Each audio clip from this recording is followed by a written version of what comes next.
Bonjour à tous, bonjour à toutes. Bienvenue dans le talk avec un jeune, non, le plus jeune sélectionneur du Cameroun, de l'histoire du football camerounais, parce que il est le sélectionneur de l'équipe nationale du Cameroun U20. Il a été vainqueur des Jeux de la francophonie à Kinshasa et il est avec moi. Il s'appelle Yvan Kemoe. Bonjour Yvan. Merci, bonjour Richard et bonjour à tous ceux qui suivent votre émission et aussi à tous vos abonnés, surtout dans les réseaux sociaux. Merci Yvan. Je sais que beaucoup de Camerounais te connaissent de nom, mais ils ne connaissent pas ton parcours. Quelle est l'histoire de Yvan Kemoe? Qui est Yvan Kemoe? En fait, Yvan Kemoe, c'est un jeune Camerounais, né en 96, passionné du foot. J'ai débuté par tout comme jeune, passionné du foot, joué au foot. J'ai joué 1 an de Coupe Top à l'âge de 12 ans. Et l'année qui suivait, il était question que je ne puisse plus participer vu l'âge, puisqu'ils prennent les jeunes à partir de 12 ans. J'ai décidé délibérément d'organiser des compétitions pareilles, qui étaient dénommées Festi-Peggy à l'époque. Ceux qui doivent suivre et qui sont de l'Ouest doivent comprendre. C'était un championnat de vacances qui regroupait les enfants de 12 ans et 13 ans, de ma tranche d'âge. Nous avons fait 2-3 ans de compétition avec des jeunes, les interquartiers, quoi. Et 4 ans après, il y avait un tournoi toujours sur le même terrain, mais pour les seniors. Donc les Achille Webo, les Jérémy Sorendjita venaient les vacances, des professionnels venaient jouer là. J'ai pris sur moi d'organiser à l'âge de 15 ans. 15 ans? Oui. Je l'ai organisé à l'école publique d'Indjelense à Bafoussam. Je l'ai organisé 3 ans. Et la deuxième année, j'ai décidé de créer, j'appelais ça mon équipe à mon académie. La deuxième année, ça veut dire à 16 ans? À 16 ans. J'ai créé l'académie. Et le nom de l'académie, c'est? C'était d'abord au départ Kassi Sport, qui devait dire Kemoe, comme mon nom. Après, tout début est très difficile. Il fallait bien chercher le bon nom et tout ça. Je suis tombé sur Sims. Tout simplement parce qu'il y avait une académie, Capefoot à l'époque, qui venait prendre les meilleurs jeunes du tournoi. Et il y a un jeune, qui est décédé, regrettez même moi. Il y a un jeune à l'époque qu'on n'a pas pris en sélection. Et bref, dans cette sélection, autant pour moi, j'ai décidé de créer cette petite équipe avec lui. Donc, je regroupe 15 jeunes. C'est très compliqué pour un départ. Après, je réussis quand même avec les petites économies. Les gens m'ont demandé d'où venait de l'argent. C'est une question. Ma maman fait dans la restauration au marché à Bafoussam. Je l'aidais comme tout enfant. Et chaque dimanche, je prenais sur moi d'aller vendre de la nourriture. Et que ce profit, je devais injecter dans le football. Donc, je le faisais chaque dimanche. Je pouvais avoir 9 000 francs de profit. Je prends mes économies, j'essaye d'injecter. Et après 2-3 ans, l'académie a essayé de grandir. J'ai commencé à entamer les procédures administratives pour être reconnu. Bon, on m'a découragé. Tu es jeune, tu ne peux pas, tu n'as même pas encore l'âge. Tu as commencé les procédures à quel âge? Je crois à 17 ans. Ça alors? Ouais, 17 ans. Quand j'arrivais à Yaoundé, je n'avais pas dormi. Je faisais les allers-retours. Au ministère des Sports, on te dit, il y a tes documents qui manquent. La procédure a pris pratiquement 4 ans au ministère des Sports. Et finalement, l'agrément est sorti. Et je crois que depuis le 2016, il n'y a pas eu d'agrément parce que c'est l'ancien ministre à l'époque, Bidunkwat, qui avait signé mon agrément. Je crois qu'aujourd'hui, c'était un document qui ouvrait les portes à mon académie. Je me suis mis au travail. J'ai créé une équipe de filles. C'est ton académie Sport ou bien Sims? C'est voilà. C'est Sims. Après Kassi, la dénomination de Kassi, en fait, ne sonnait pas bien. Après, il fallait chercher Sims, qui vient d'une métier de Simo, qui est mon nom, qui est le nom de mon père. Et j'ai dit, après, c'est ça, on a fait des logos. C'était très compliqué au départ. Mais en injectant l'agrément, en demandant l'agrément, il fallait bien un nom définitif. C'était très compliqué. Au niveau de la délégation régionale des sports, il a fallu que ma maman prenne des engagements. Parce qu'étant plus jeune, pour organiser des tournois, si quelqu'un décède, s'il y a des incidents, elle devait porter sur elle-même. Au départ, elle était la responsabilité civile. Elle était réticente et après, j'ai dû faire comme tout enfant qui boude. Que si ça ne se fait pas, moi, je ne vais plus travailler. Après, elle a compris que j'aimais le foot et que c'était ma passion. Après, on m'a toujours découragé, c'est pas possible. Mais j'avais un seul vœu, devenir le plus grand entraîneur du monde. Noir. C'est ce qui me tient à cœur. Donc, je commence d'abord avec mon éducateur. Je fais la classe de 4e au collège évangélique. J'ai mon coach qui était mon mon professeur d'EPS, Kennedy, il est toujours là. D'ailleurs, aujourd'hui, je peux dire c'est un peu moi qui essaie de faire beaucoup de choses. Je suis toujours reconnaissant envers lui. Oui. Il a entraîné mon académie 2 mois. Je donnais toujours mes économies comme transport pour qu'il vienne entraîner. Sauf qu'après, c'était dur. Moi, j'ai dit, écoutez, prof, c'est très compliqué. Moi-même, je vais prendre les rênes. Et quand je prends les rênes, c'est difficile. Dans la foulée, il y a l'organisation d'un stage D en 2014. Je postule. Pour un premier temps, le CTD à l'époque, c'est M. Tchamango Jean-Jules. Il retire mon dossier. Sauf que quand ça arrive au CTR, il dit il est très jeune, la DTN rejette mon dossier. Mais on me met à côté, je suis les cours. Nous étions, je crois, 19 à l'époque. J'ai réussi à faire l'examen. Je sors 9e. Où je passe. Je suis 19, je sors 9e. Je passe la licence D en 2014. 2016, on ne peut plus m'enlever du CQ, puisque pour faire licence au Cameroun, je crois que j'avais 2014, j'avais 18 ans. 18 ans, oui. Ouais, je commence mes diplômes à 18 ans. On ne peut plus m'enlever. Je fais la C, j'enchaîne après jusqu'à la A. Et au niveau de la CAF est surpris de voir un jeune entraîneur avec ce niveau. Et exige des preuves, d'où j'ai fait un jugement supplétif d'acte de naissance au tribunal. C'était pour juger, pour prouver. Donc la Confédération africaine de football a notifié la DTN. Il est jeune pour faire les stages CAF. Est-ce qu'il a fait les stages sur le plan local? On a tout donné les preuves. Elle n'étant pas rassurée, a demandé une attestation qui prouve que c'est son âge. Et ce n'est que le tribunal qui pouvait délivrer. Donc voilà un peu la petite histoire de Ivan Kemoué, passionné, qui devient aujourd'hui non seulement président, promoteur d'une académie. Et avec cette passion, comme Dieu fait des choses, avec le travail et la détermination, je me retrouve aujourd'hui sélectionneur des U20. Mais Ivan, d'où te vient cette passion d'entraîneur? Après, je ne saurais dire parce que dans ma famille, personne ne s'intéresse au foot. Que ce soit du côté de mon père, côté de ma mère. J'ai toujours eu l'art de rassembler les jeunes. Depuis l'âge de 12 ans, je voulais toujours rassembler, je voulais être un leader. Et si tu crées ton académie et que tu n'as pas de moyens, tu seras obligé d'entraîner. D'où vient alors cette passion de dire, si je veux rassembler les jeunes, si je veux les encadrer, il faut se faire former. J'ai toujours pensé à la formation parce que je me dis, une tête bien pleine, bien formée, peut transmettre et peut donner du résultat qu'on attend de lui. Donc, je me suis dit, je veux être entraîneur. Et je m'étais donné le cap d'être entraîneur national avant 30 ans. Donc je l'ai dit, quand j'étais plus jeune, je serai entraîneur national avant 30 ans. On a dit, écoute, c'est pas possible, tu ne peux pas, c'est des gens très compliqués. Bon, moi je disais, après c'est ma motivation, personne ne m'empêche de rêver. Et aujourd'hui, je crois que sûrement je suis sur la bonne voie et je ne suis pas déçu du parcours que j'ai à faire jusqu'ici et je sais que ce n'est que le début et nous allons vraiment travailler pour ça. Mais justement, Ivan, c'est la première fois que j'étais en face, mais on avait fait une interview en visio et je me souviens ce jour où tu m'avais dit, je donnais mon argent de beignets à mon professeur de sport pour qui avait des diplômes pour qu'il m'initie à l'entraînement. Est-ce que cette phrase-là n'illustre pas ton ambition personnelle? Oui, après, il faut toujours reconnaître ce qui a été fait. Moi, je suis toujours reconnaissant envers le professeur Kennedy. Il est à Bafoussam. Et je crois qu'il était vraiment l'une des personnes qui a cru au projet parce que tout ce que j'approchais, on me décourageait. J'étais très jeune, je crois 16 ans. 16 ans, on disait non, c'est pas possible. J'étais encore étudiant élève au collège évangélique. C'est pas possible.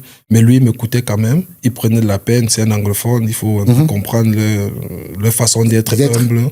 Il a accepté, il a fait. Mais après, c'est moi qui décide. Prof, je ne peux plus vous donner le transport. Je vais essayer moi-même. Donc, après, nous sommes restés en contact jusqu'aujourd'hui. Je crois que la saison dernière, il a entraîné une équipe dont c'est moi qui l'ai mis dans cette équipe parce que j'ai aussi gagné un peu en confiance. Et auprès des présidents des clubs, ils essaient aussi de prendre mon avis. Mais Ivan, est-ce que c'est facile de se frayer un chemin dans ce milieu de l'entraînement? Parce que quand on voit un peu le nombre d'entraîneurs qu'il y a au Cameroun et quand on voit, comme tu as dit, des gens t'ont toujours pris de haut en disant que tu es jeune, est-ce que c'est facile pour un jeune entraîneur comme toi de se frayer un chemin dans ce milieu? Je crois que c'est de se fixer des principes de base. Je ne saurais pas aller sans commencer par quelqu'un qui m'a beaucoup conseillé au départ, le coach Alexandre Bellinga.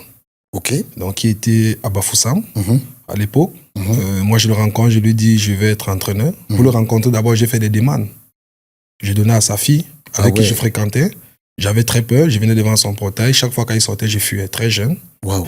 Et le jour où j'ai réussi à le voir en face, je lui dis entre, très humble. Il me dit deux choses. Il y a deux styles d'entraîneurs. Les entraîneurs qui doivent rançonner les parents ou bien les joueurs, et les entraîneurs qui doivent travailler objectivement.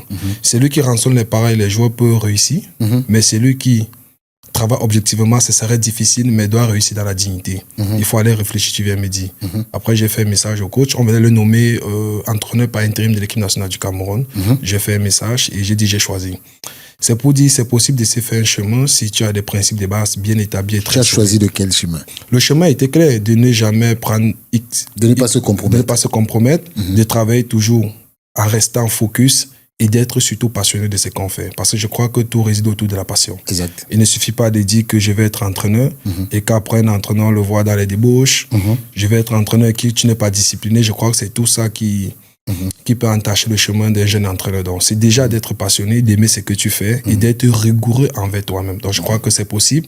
Et aujourd'hui, je suis entraîneur national par la volonté aussi d'un visionnaire qui a bien voulu donner cette chance à un jeune qui rêvait d'être entraîneur national. C'est pas le président qui vient me faire rêver, mais il vient tout simplement accompli mon premier rêve d'être entraîneur national et je crois que c'était la personne idéale pour le faire parce que par le passé, je connaissais les anciens présidents des fédérations avec qui je m'asseyais par rapport au football féminin parce que j'avais une équipe très solide à l'Ouest, 6, mais qui n'avait jamais pensé que je pouvais être entraîneur départemental.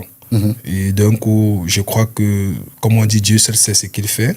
Et il met des bonnes personnes avec des gens qui ont besoin pour pouvoir réussir. Donc, il utilise les hommes pour pouvoir accomplir certaines choses dans la vie.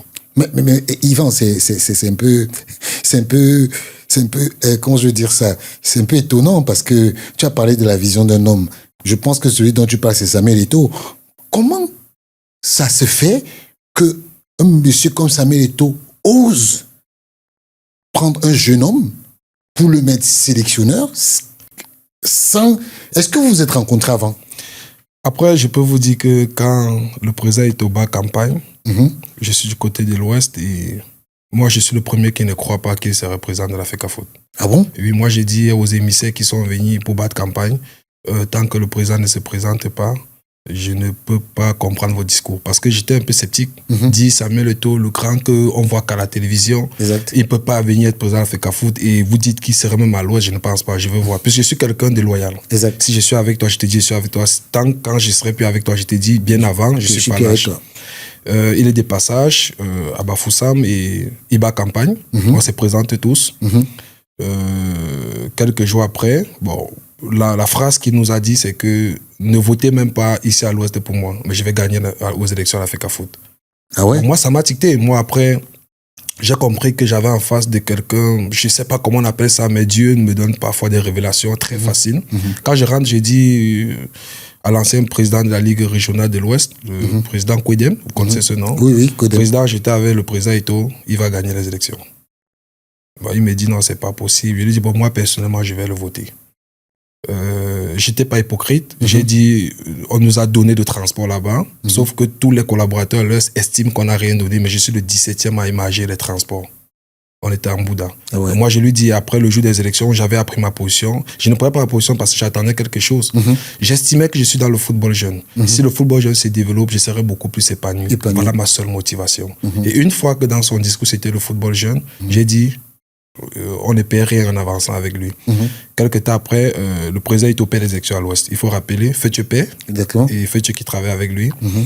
Il fallait bien montrer les bulletins des offices qui prouvent que tu n'as pas prouvé. Moi, j'avais estimé que je ne montre mes bulletins à personne. Même le camp du président Eto'o a douté un peu de moi, mais j'ai dit je suis loyal, ma parole suffit. Je ne montre pas les bulletins, que ce soit côté Sédou, que ce soit côté président Eto'o.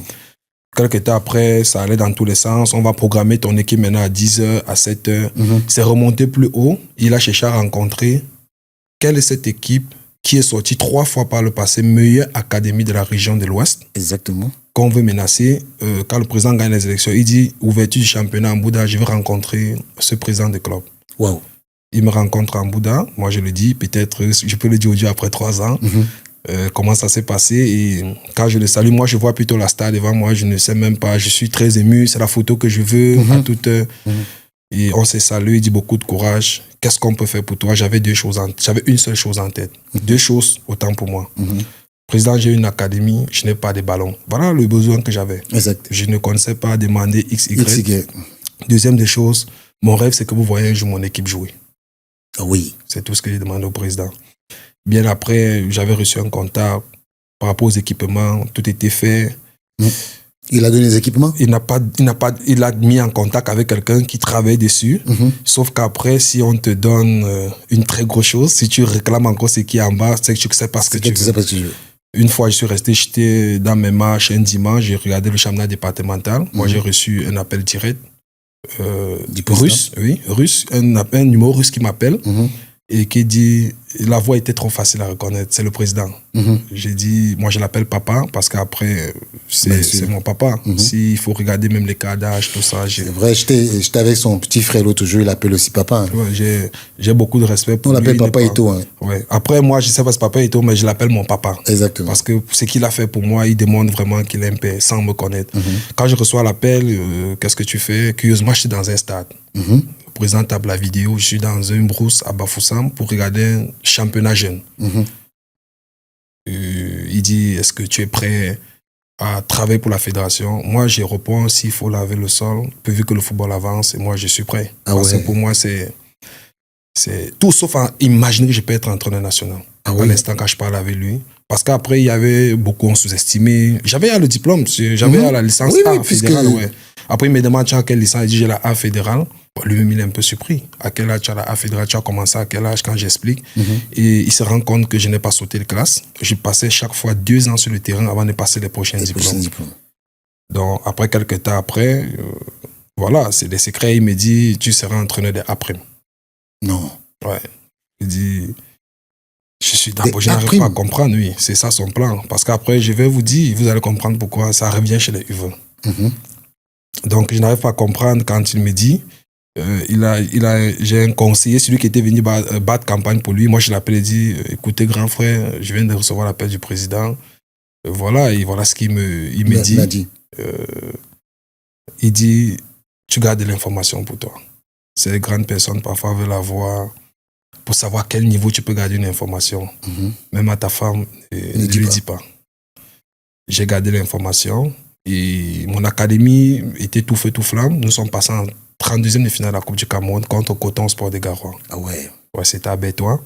J'arrive à Bétois, je récupère tous les téléphones parce que la discipline commence par soi-même. Moi, j'étais mes téléphones, je récupère les téléphones des joueurs. Sauf qu'il y a toujours des joueurs qui ont 3 téléphones. Je vois dans les réseaux. Le matin, un joueur me dit félicitations. J'ai dit, bon, peut-être parce que je joue Coton Sport, c'est un match de prestige. Sims, quand même, Coton Sport en Coupe du Cameroun. C'est pas donné. J'arrive en réunion technique, puisqu'à Sims, je suis tout président, secrétaire général, entraîneur. J'arrive en réunion technique. Je salue le directeur sportif de Coton qui me dit félicitations. Le commissaire m'a dit félicitations, je ne sais pas de quoi il s'agit. Après, il me dit, on t'a nommé entraîneur national. Bon, pour moi, je me dis, si tu fais une bonne prestation, ça te donne la visibilité. Exact. C'est quand je finis la réunion technique, j'allume mon téléphone, je vois la note de nomination dans les réseaux et tout ça. Je vous assure, chez les U20, entraîneur adjoint d'Augustine Simo.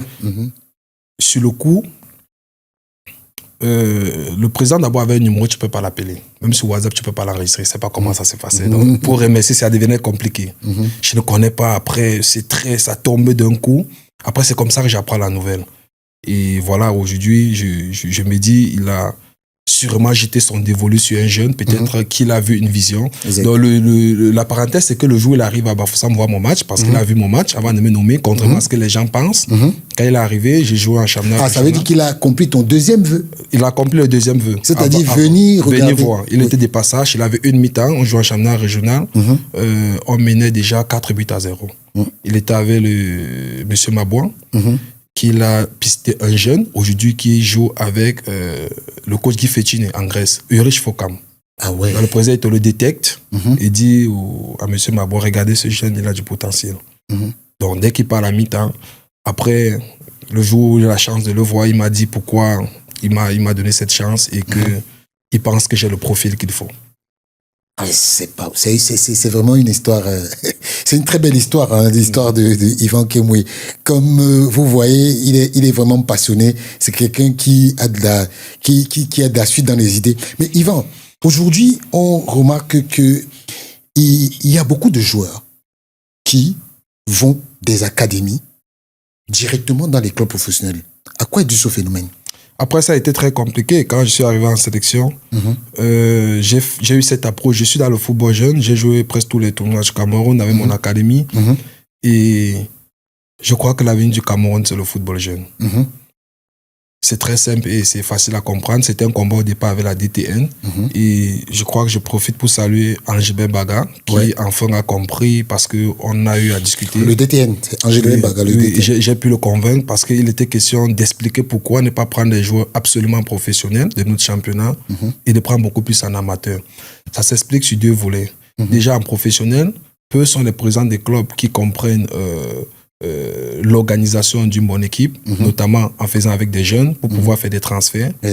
Les jeunes qui sont dans l'équipe, pour eux, sont des jeunes qui sont comme des bouches-trous. Déjà, ils participent moins au séances d'entraînement. Si on joue 2 fois par semaine, ça veut dire que le jeune ne s'entraîne presque pas. Il ne joue pas des matchs.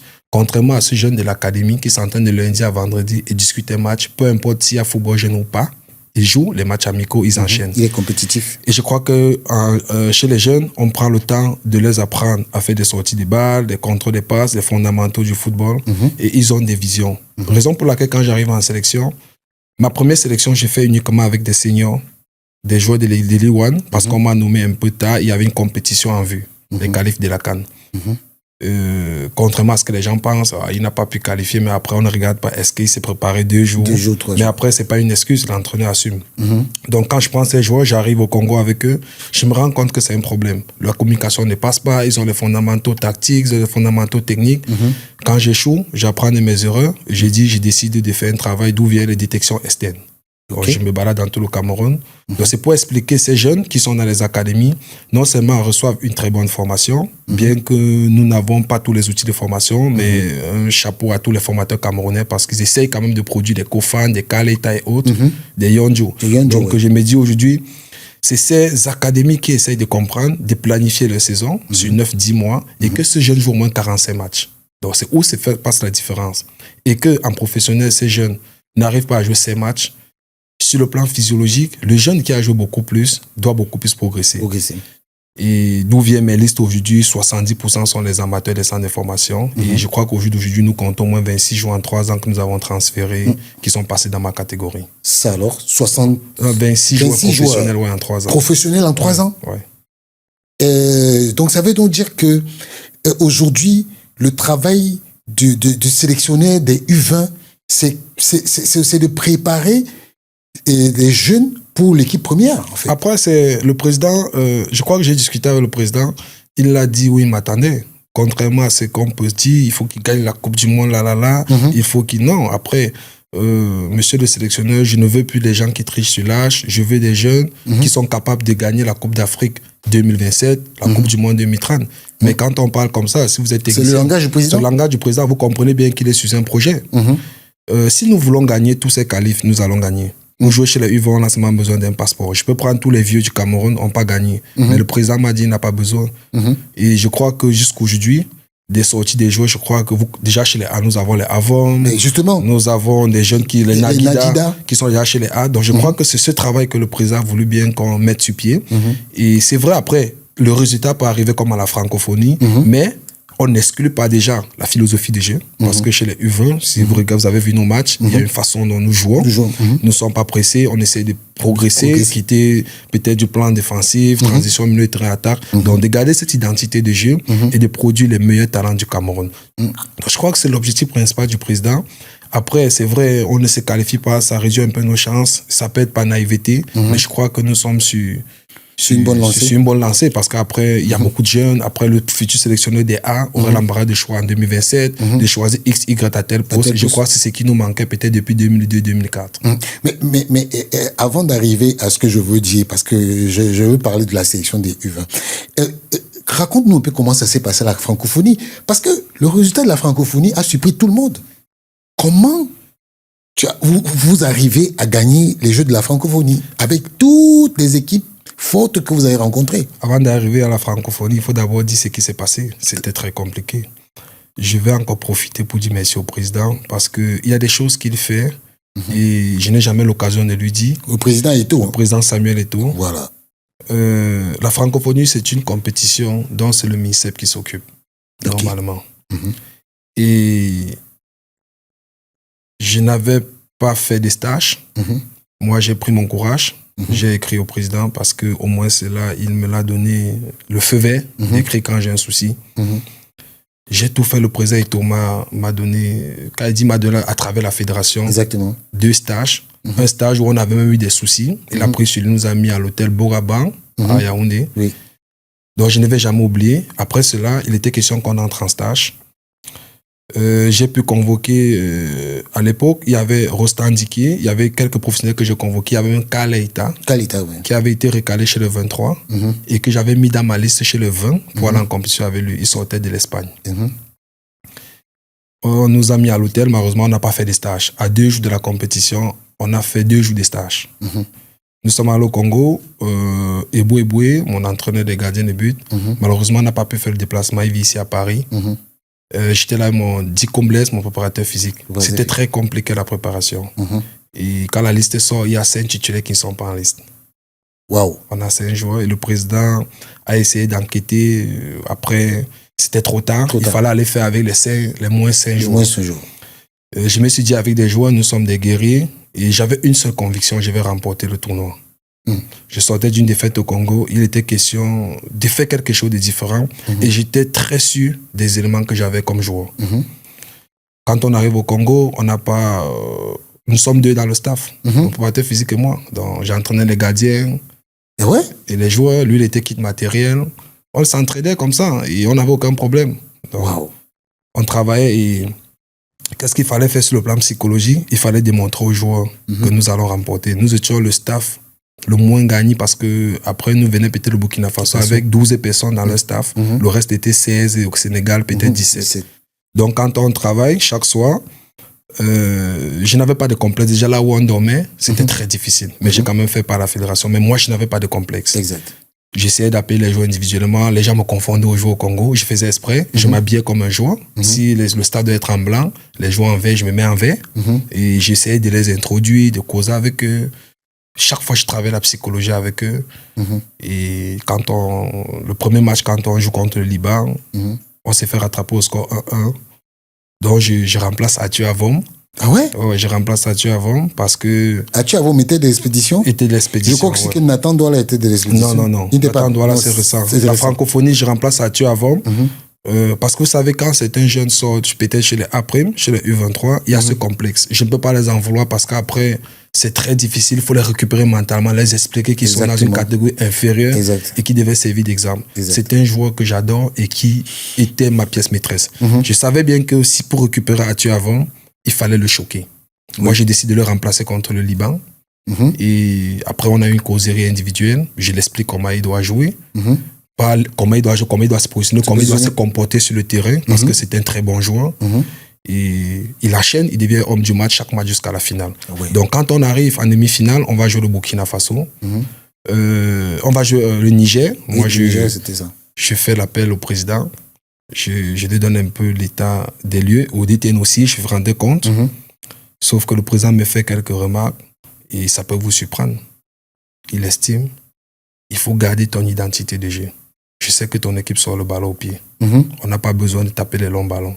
Ça me donne le plus grand courage de ma vie parce qu'il y a une personne qui regarde dans la même direction. Vous savez, en sélection, les gens ont trop de pression. On estime qu'en dégageant, on va vite jouer vers l'avant et on peut gagner.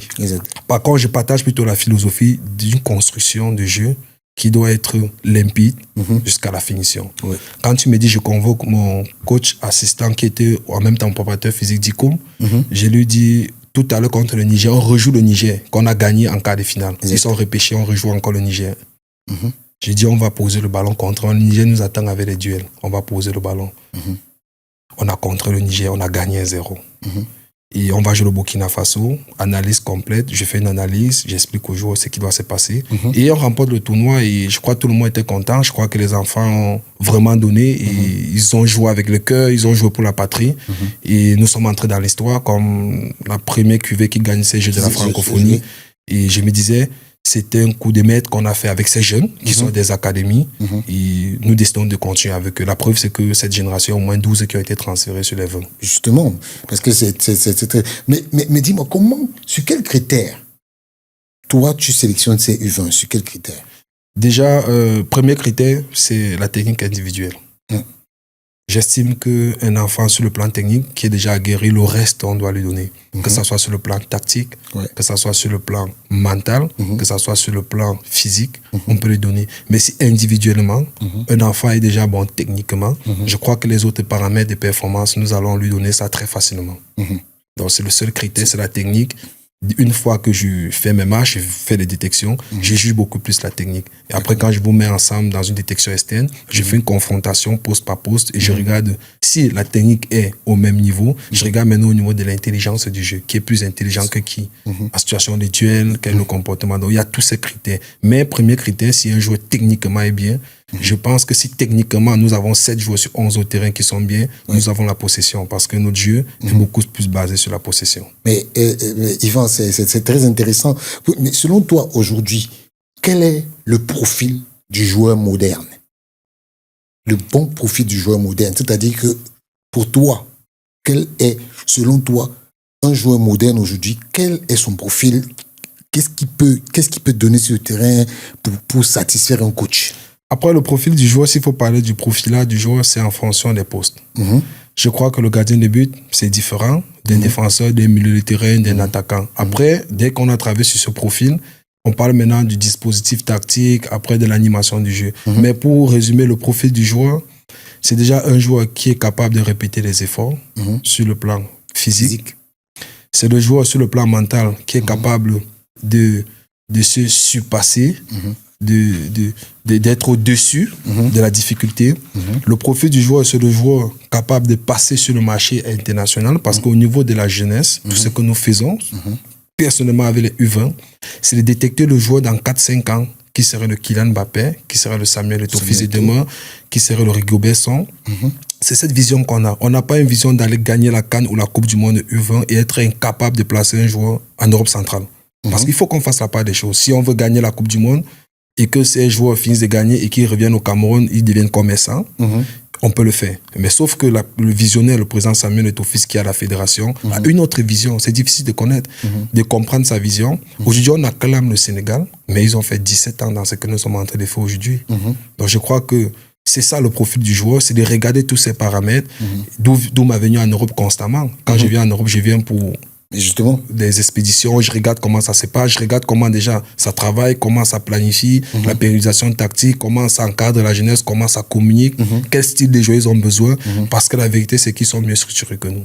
Déjà, si nos joueurs sont dans ces conditions, non seulement ils sortent de leur famille de la misère, et aussi nous avons des joueurs encore plus forts dans les 4 ans qui viennent, et ça va rendre notre équipe nationale comme l'équipe nationale du Maroc par exemple. Donc je crois que c'est ces genres de profils de joueurs que nous travaillons sur des projets à long terme et non à court terme. Mais tu sais qu'il y a une polémique qui dit que oui, le président Eto'o a nommé une bande d'entraîneurs incapables qui sont incapables de qualifier une équipe pour une CAN.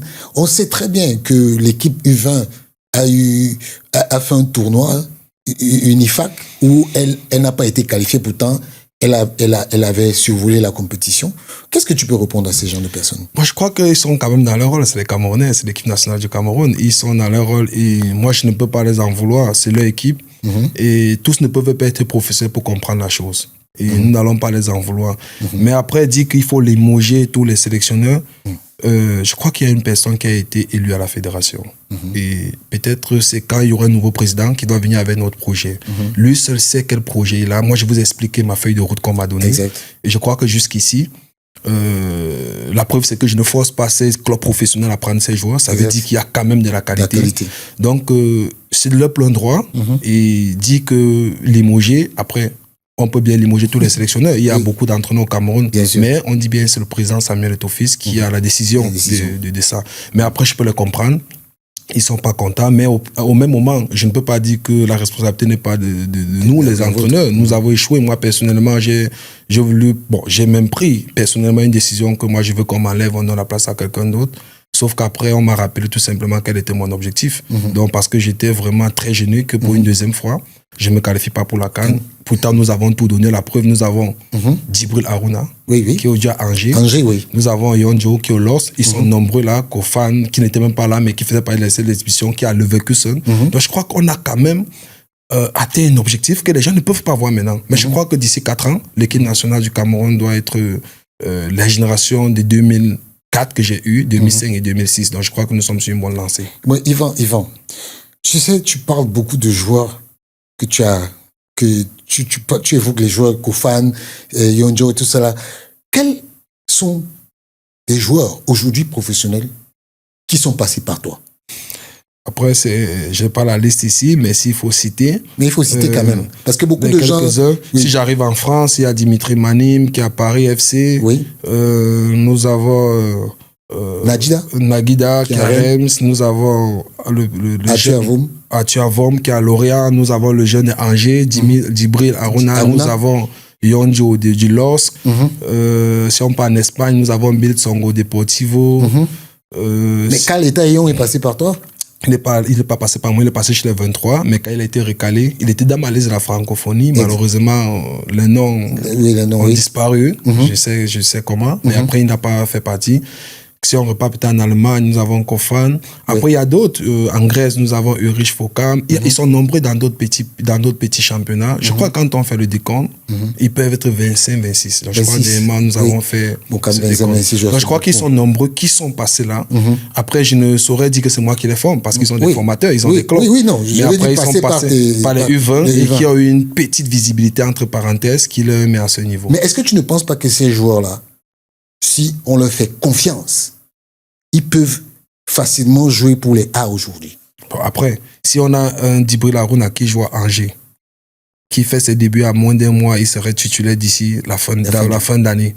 Il serait titulaire. Si nous avons Kofan qui joue les Champions League, si nous avons Avom, déjà qui est l'un des plus gros transferts de Lorient qui est en cours.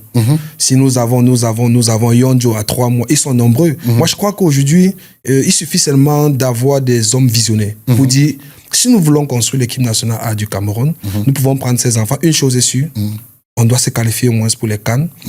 On peut arriver à la CAN, on ne remporte pas la CAN. C'est ça qu'il faut dire aux Camerounais pour la première année. Le temps pour eux de gagner en maturité et en club et de revenir en sélection. Déjà, ils se connaissent depuis les U20, c'était les U17. Ça veut dire que ça va créer une cohésion. Moi, je crois qu'il faut prendre l'exemple de 2002. On m'a dit c'est la génération des brasseries. Ils étaient tous ensemble. Ça donne le résultat que ça donne. Donc, je crois que il faut les mettre tous en sélection.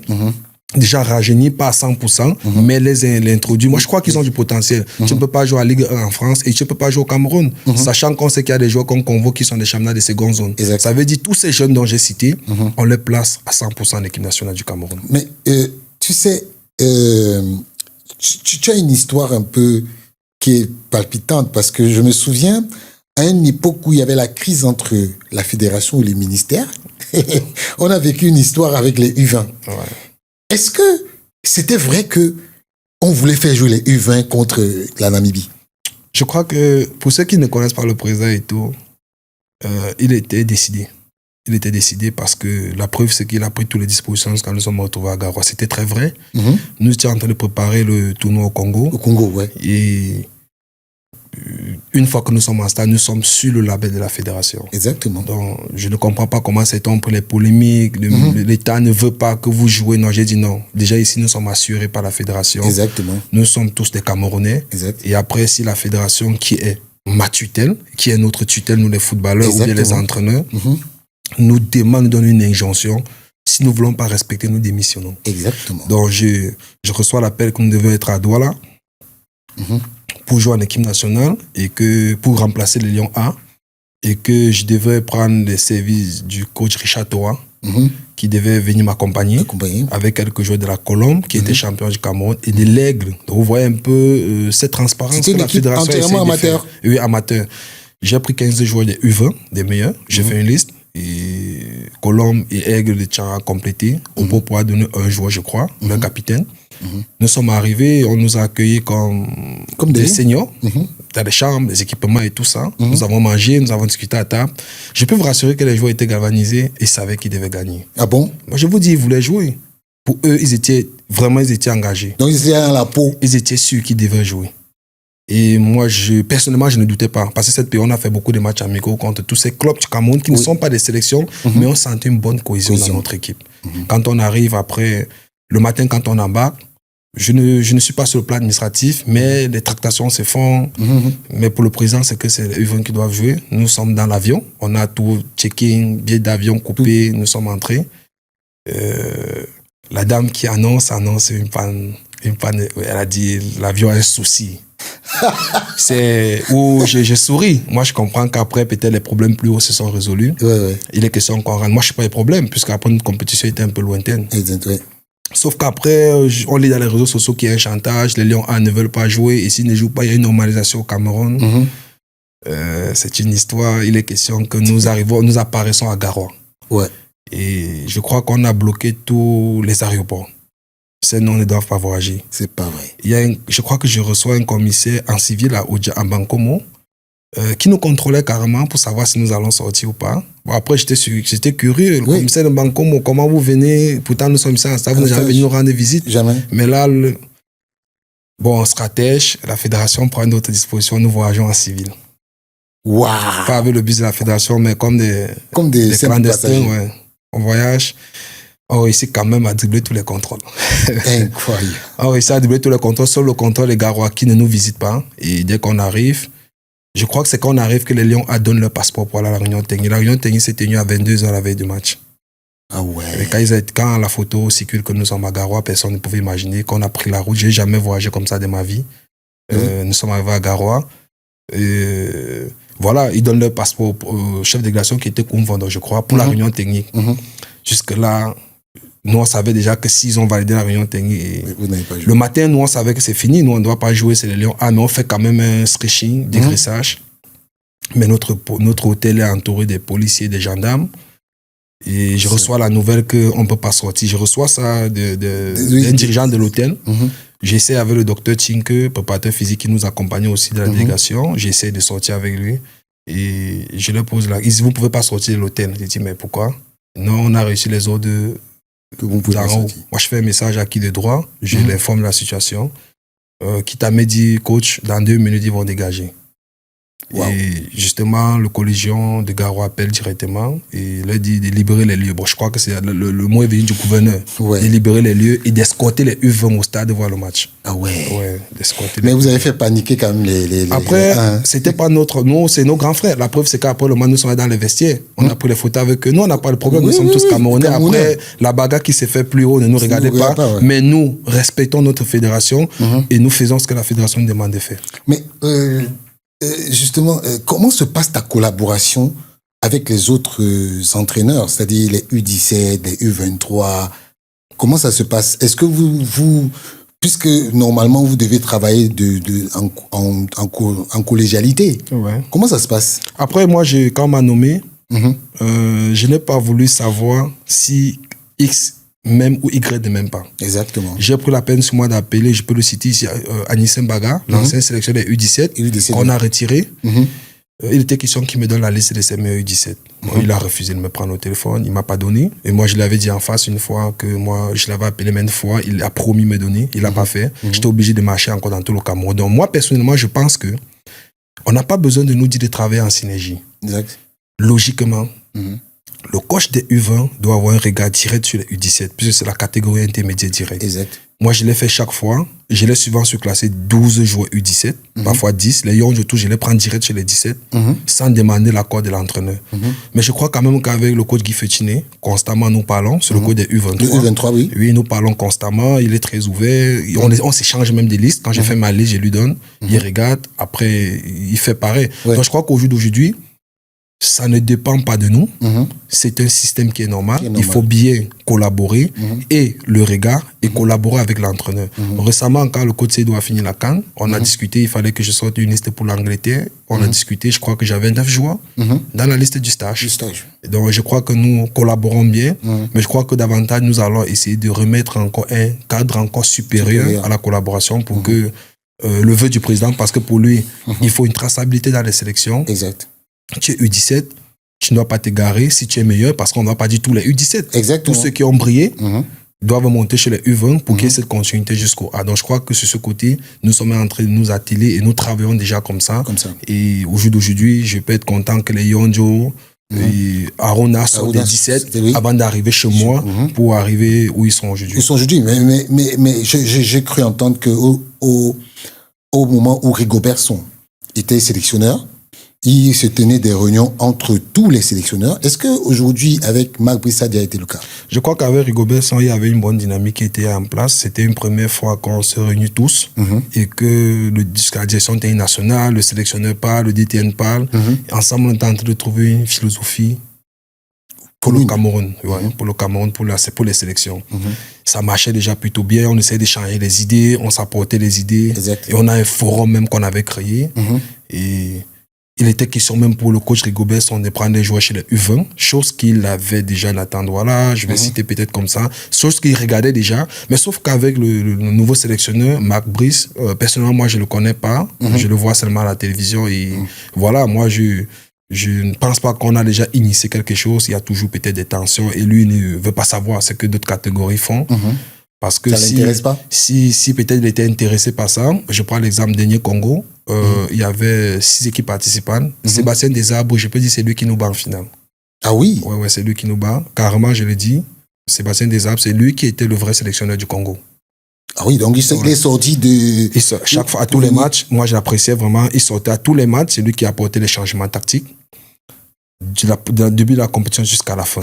Donc je crois que c'est un appui, c'est un pan psychologique. Et après, il a convoqué 3 joueurs des U20 pour les seniors des Léopards. Ah bon? Après la compétition. Donc je crois que si on avait peut-être de l'harmonie autour de toutes les sélections jusqu'au A, si le coach Marc Brice était seulement des passages en tant que superviseur de cette catégorie, je crois peut-être que sur le plan psychologique, les enfants auront dû rêver que voilà le coach des A. Si nous donnons bonne prestation, on peut avoir cette chance. Exact. Donc je crois qu'aujourd'hui, en fait, sa présence aurait galvanisé ces jeunes. Je crois qu'aujourd'hui, c'est pas le cas, mais j'ose croire que peut-être la fédération doit trouver les moyens pour que cette collaboration puisse naître.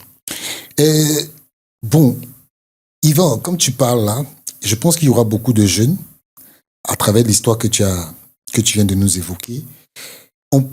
Tu es peut-être en train de susciter des rêves pour certains jeunes. Parce qu'il faut dire que tu es jeune. Et est-ce que tu as un conseil pour ces jeunes-là qui souhaitent devenir entraîneurs comme toi? Parce que je pense qu'il peut y en avoir qui vont nous... Je crois qu'il y a beaucoup de jeunes qui m'approchent et qui me prennent comme leur exemple. Exact. Et je ne cesse de leur dire la vérité. Parce que vous savez, en Afrique, le plus souvent, on mystifie tout. C'est pas possible, un jeune ne peut pas, il faut se compromettre, c'est pas possible de saluer, par exemple, Samuel Eto'o, le président de la fédération, c'est pas possible d'être dans ce milieu. En fait, on a bloqué sur le plan psychologique la jeunesse. On a mystifié le truc. Et quitte à moi de dire aux jeunes, c'était un moment où on me dit, il ne peut pas faire d'enfants, mais ils ne connaissent pas que j'ai une famille. La plupart ne savent pas que j'ai une famille. J'ai dit aux jeunes, il faut croire en ce que tu fais. Moi, personnellement, je suis chrétien. Exact. Peut-être, certains doivent croire peut-être aux traditions de leur village, je ne les empêche pas. Mais si tu crois à une croyance dont tu ne te compromets pas, il faut croire, mais beaucoup plus croire en ce que tu fais. Exactement. Il faut travailler avec passion. Il faut mettre l'amour du travail au devant, contrairement à l'argent. Et c'est ça qui plombe l'Afrique. C'est ça qui plombe nos sélections nationales le plus souvent. La corruption dans les sélections. Parce que si on veut parler de ça, c'est un très long chapitre. Donc, je dis ça aux jeunes. Déjà, il faut croire et il faut être surtout discipliné parce que l'entraîneur, c'est l'exemple. Moi, aujourd'hui, je ne peux pas dire que je n'allais pas dans les coins danser, c'était à 14 ans, mais j'ai eu le conseil de la femme du feu Foto Victor à l'âge de 16 ans, que si je vais entraîner son enfant, je ne dois pas vagabonder, je ne dois pas aller dans les milieux, je ne dois pas boire de l'alcool. Donc tout ça, c'est la discipline. Moi, je suis quelqu'un qui était ouvert, j'ai compris cette discipline. Je crois qu'au jour d'aujourd'hui, la discipline s'acquiert tôt. Il y a les papas qui ne sont pas disciplinés parce qu'ils ont commencé l'indiscipline plus tôt. Donc moi, je crois qu'une fois que tu es discipliné, la notion de... En Afrique, on ne connaît pas la notion de... Un jeune entraîneur ne peut pas programmer l'entraînement à 15 heures, lui-même il vient à 15 heures. Je crois déjà que là, il a oublié son métier. Là, il cogne tout droit vers le mur parce que ça, c'est pas son métier. Exact. Donc, il y a ce côté, déjà, croire en ce que tu fais, croire en toi, en tes capacités. Déjà, se faire former, s'instruire. savoir communiquer, parce que la communication aujourd'hui est la chose la plus importante dans l'encadrement de la jeunesse, transmettre les informations, être capable d'expliquer une séance d'entraînement, de monter. Donc, il y a tous ces paramètres qu'il faut et surtout rester discipliné. Donc, je crois que c'est le conseil que je leur donne, et de croire en eux et de ne pas être précis. Moi, je travaille dans les équipes où j'ai payé les licences des joueurs. Parce qu'il y avait un coach que je voulais voir comment il travaille, le coach Kwesi. Je payais les licences des joueurs pour que ça se passe bien. On ne me payait pas, j'étais 5e coach, mais en fin de saison, je suis coach numéro 1. Ça se cache, je n'étais pas encore entraîneur national, en D2 régional. Au jour d'aujourd'hui, les gens comprennent pourquoi je le faisais, parce que je veux bien faire, je m'investis financièrement. Les gens attendent que XY paye le stage. Moi, j'ai payé tous mes stages avec mes économies. Personne ne m'a payé un stage depuis que je suis entraîneur. Donc, c'est cette motivation qu'il faut se faire. C'est priver de ce qui est bien, de la chaussure, des téléphones iPhone, mais de s'investir plutôt dans ce que tu aimes. Je crois que tout ceci converge, même le Seigneur saura que non, cet enfant a besoin, il faut l'accompagner. Et ça attire peut-être les grâces ou bien des personnes de bonne volonté, un peu comme le président l'a fait, me donner cette opportunité de m'exprimer. Mais Yvan, on parle un peu de ton projet Sims. C'est à quel niveau ton projet Sims Academy? Après Sims, je peux être content des Sims des 4 dernières années parce qu'aujourd'hui, nous avons quand même pu transférer 2 joueurs professionnels. Aujourd'hui, un qui est au FC Nantes, qui a Emmanuel. Qui est déjà même surclassé, qui fait des entraînements déjà avec des pros. Et nous avons aussi Ulrich Fokam, qui est du côté de la Grèce en 2e division. L'académie aujourd'hui comporte un siège pratiquement sur 3000 mètres carrés. Nous sommes en location. Mais déjà, nous logeons déjà les joueurs en interne. Nous avons un mini-terrain de 40 sur 25 qui sert de cadre aux jeunes. Synthétique? Oui, synthétique. Je crois que j'ai vu ça. Exactement, qui sert de cadre aux jeunes spécifiques. Nous avons déjà 12 personnes qui travaillent pour l'académie, le personnel, c'est déjà quelque chose. J'étais seul au départ. Aujourd'hui, j'ai réussi à garder 12 personnes auprès de moi. Je ne peux pas dire que je les emploie parce qu'après, ils ont tout simplement le transport. Donc, je crois que Sims Academy, aujourd'hui, sur le plan national, donne déjà quelque chose, montre déjà qu'elle est capable de faire quelque chose de bien. Mais est-ce que en tant qu'entraîneur, tu n'as pas souvent, ou en tant que manager de Sims, tu n'as pas des frustrations? Après, c'est ça, c'est parfois les gens ont pas de conflit d'intérêt. Je crois que la première condition que le président m'a donnée, c'est que Sims va aller plus haut. Le jour où Sims dégrade, il va me virer de la sélection. Parce que lui, il a estimé que c'est des Sims qui m'a pris. Donc, je suis quelqu'un de très difficile. La marchande des joueurs des Sims qui sont passés en sélection n'ont pas été titulaires en sélection. La preuve, je vous parle de Kia Emmanuel qui était en sélection, qui n'était pas un titulaire d'emblée, mais aujourd'hui, le FC Nantes. Je suis tellement exigeant avec moi-même. Donc pour toi, il n'y a pas de favoritisme? Ça n'existe pas. Au contraire, si tu veux vraiment être en sélection, ne viens pas à Sims. Si tu es à Sims, il faut être au-dessus de tout ce que j'ai en sélection pour que je te convoque. Ça n'existe pas. Et ils le savent. J'ai perdu beaucoup de joueurs à cause de ça. Et moi, je suis fier de ça parce qu'aujourd'hui, si j'amène un joueur de Sims en sélection, il faudrait que ce joueur démontre ce que Kia, par exemple, démontre aujourd'hui, qu'il fasse un transfert, qu'il arrive en 4 mois, il touche déjà les professionnels du FC Nantes. Donc, c'est ça. Donc, je suis tellement exigeant avec ce côté. Il n'y a pas de favoritisme. J'estime que les enfants des autres ont besoin. Je prends le cas de Kofan, s'il faut parler un peu en bref. C'était un jeune que j'ai vu. Et après, il était question de lui donner cette opportunité. S'il faut faire le favoritisme, on n'aurait pas ces joueurs qui n'ont personne derrière eux. Et après, je me dis que le rôle qu'on m'a donné en sélection, c'est de détecter les meilleurs joueurs du Cameroun. Pas des tribus. On ne m'a pas demandé de regarder qui est de l'Ouest, qui est du centre. Je ne veux pas savoir. Quand je recrute le joueur, c'est le talent qu'on regarde. Je sais que c'est un Camerounais. Donc, c'est ça mon rôle. Mais j'ai une petite anecdote qu'on m'a racontée par rapport à Kofan et toi. On m'a dit que c'est toi qui a... Kofan était convoqué à l'équipe nationale et on a refusé qu'il monte dans le car. Mais que c'est toi qui l'as mené, qui l'a pris dans ta voiture pour l'amener à l'hôtel. Je ne sais pas, un truc de ce genre. Est-ce que c'est vrai? Après, vous savez, quand on fait la détection externe et qu'un joueur comme Kofan vous marque l'esprit en détection externe et qu'il est blessé, vous décidez de le convoquer, un joueur blessé, un jeune. Il faut comprendre le potentiel. Quand je convoque Kofan, il sort de AS Milan de Douala. Exact. Et il avait un joueur qu'on appelle Owen, aujourd'hui en Espagne aussi, que je convoque. Sauf que Owen a un problème d'identité, dont il fallait résoudre. Moi, j'ai dit tout simplement la coordination. Owen était avec les U23. Comment avec les U20, il a un problème. Il faut résoudre. Ils disent parallèlement pour Kofan, on ne voit pas bien clair sur le joueur. Je ne sais pas quel problème il y avait peut-être entre cette académie et peut-être certains personnels de la fédération. quand on m'appelle, Dieu merci, j'étais avec ma voiture ce jour à Yaoundé. Les joueurs d'école de la fédération, pour Bankomo, je reçois l'appel que coach, on nous a interdit d'entrer dans le bus. Je suis à l'échangeur de l'aéroport pour aller à Bankomo avant d'arriver à Barrière. Je gare, je leur demande de me trouver à Barrière. Je prends sur moi, j'informe le coordonnateur, à l'époque c'est Benoît Angwa, que moi je vais mettre ces deux en stage. Il m'a dit ça a été risque et péril, monsieur le sélectionneur. J'ai dit je prends sur moi. Moi je ne comprenais pas. Ce sont des Camerounais, c'était des Tchadiens. Je crois qu'on devrait peut-être le recaler. Mais moi je prenais sur moi parce qu'après le président m'avait dit tu es le sélectionneur. C'est toi qui prends. C'est toi qui prends tes joueurs. Après, s'il y a des problèmes administratifs, cela ne te regarde pas. Il y a des gens qui travaillent pour ça. Donc, je crois que j'avais oublié même l'anecdote. C'est le joueur qui le rappelle. Ah bon? C'est le joueur qui le rappelle, le président de la fédération, l'autre joueur en Allemagne. Ah oui, on vous a vu ensemble. Ouais. Donc, quand je prends les deux joueurs, j'arrive en sélection. Je fais tout, je fais une note à la fédération. Le problème est résolu. Sauf qu'en ce temps, le joueur se blesse, Kofan. Je décide de garder Kofan blessé.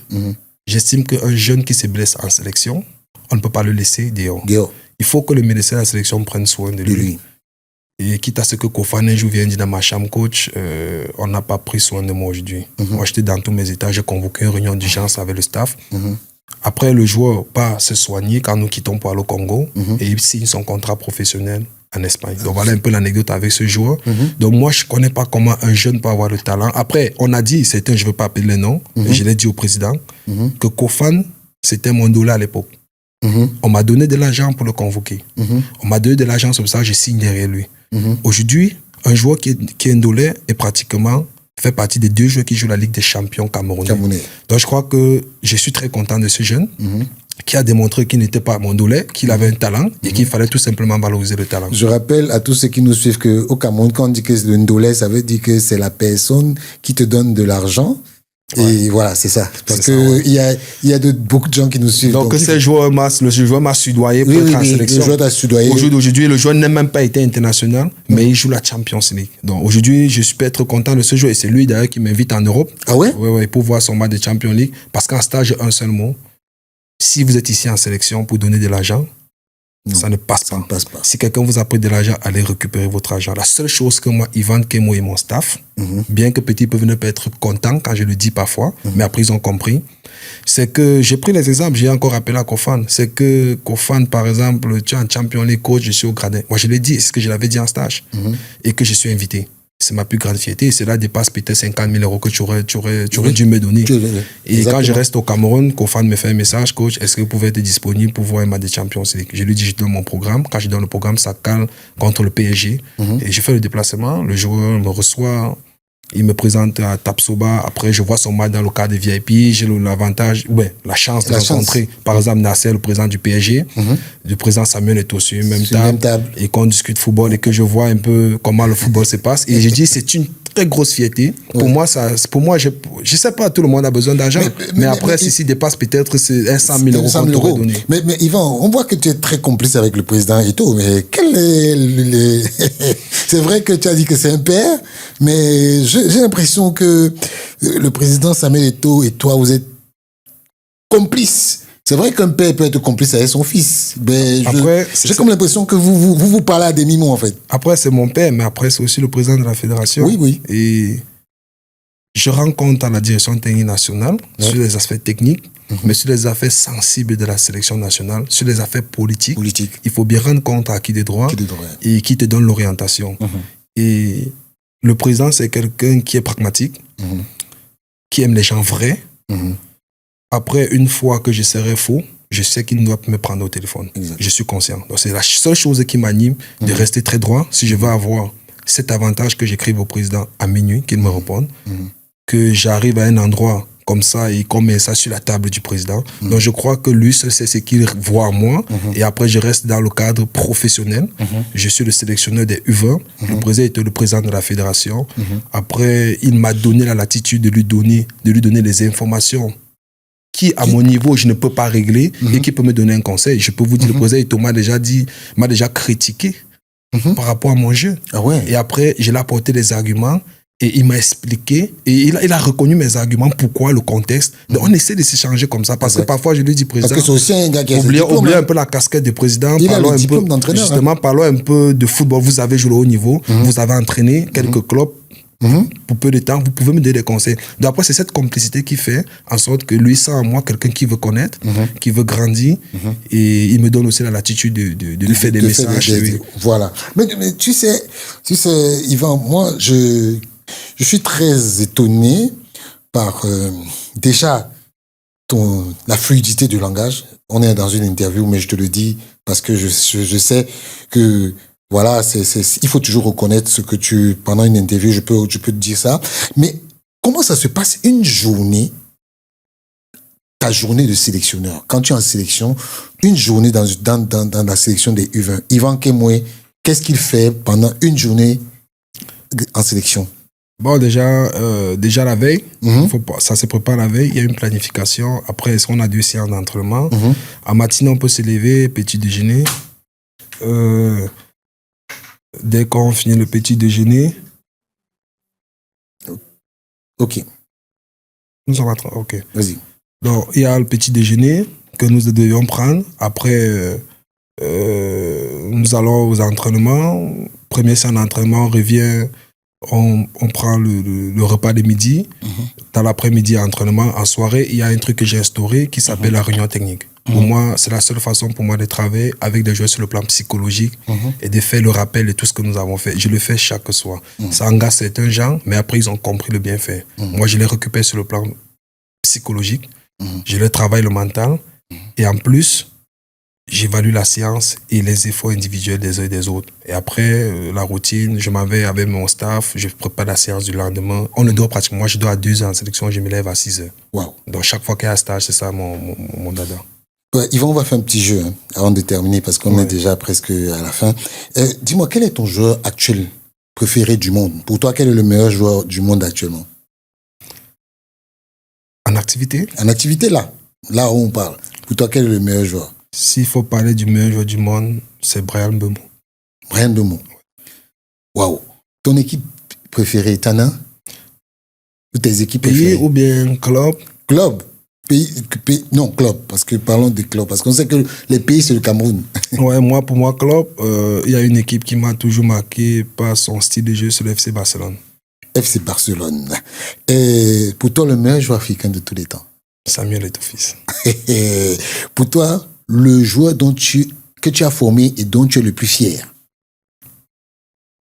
Je ne saurais répondre à une question pareille parce que je suis tout fier de ces enfants. Ils me rendent fier. Je ne peux pas encore citer, parce que c'est très tôt de juger, mais tous me rendent fier parce que je suis très content de leurs prestations en club.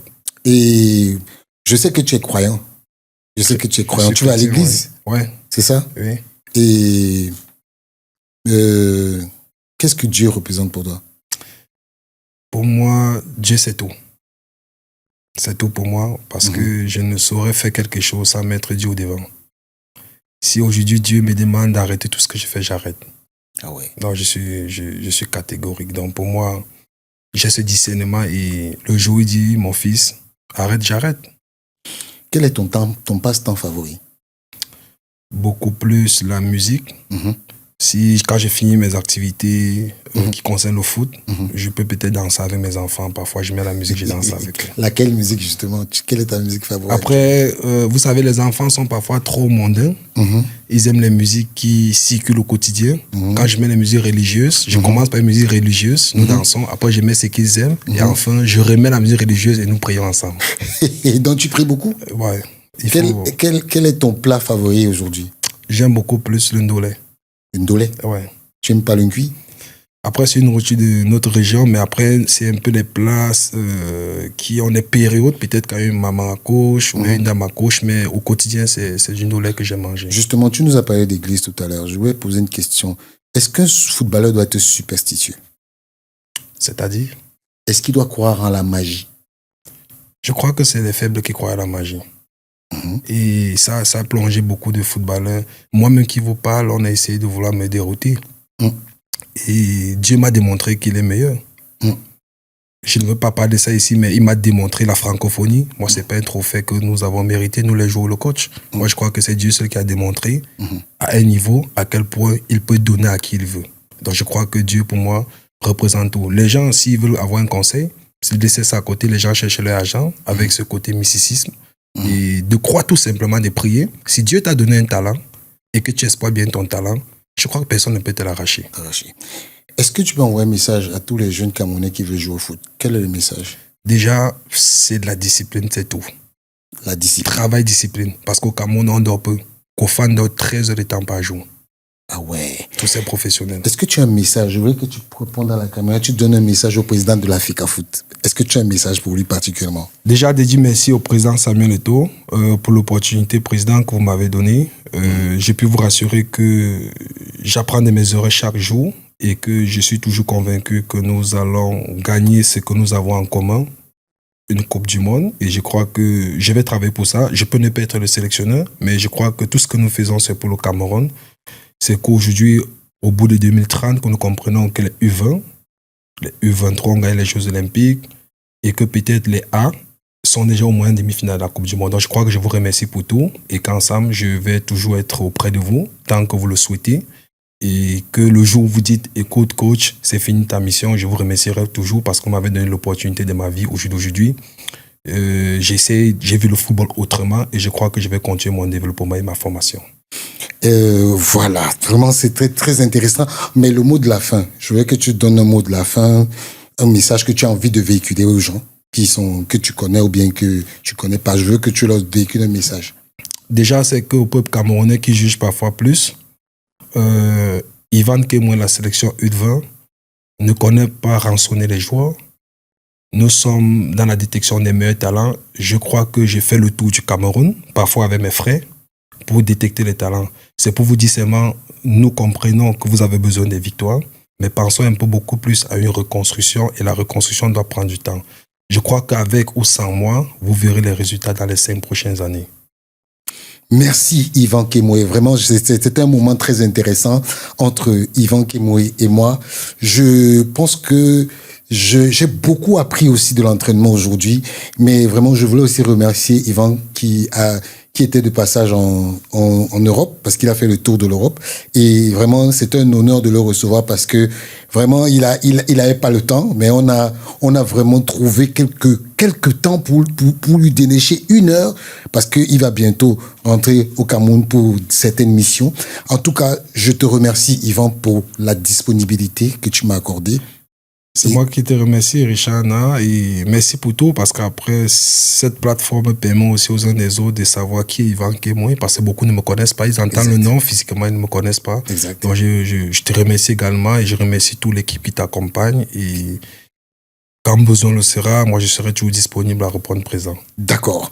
En tout cas, merci à tous, et en tout cas, on va rendez-vous au prochain talk avec un autre invité, toujours un invité qui va nous édifier sur son travail et sur sa profession. En tout cas, c'était le talk avec Ivan Kemoy. À ciao.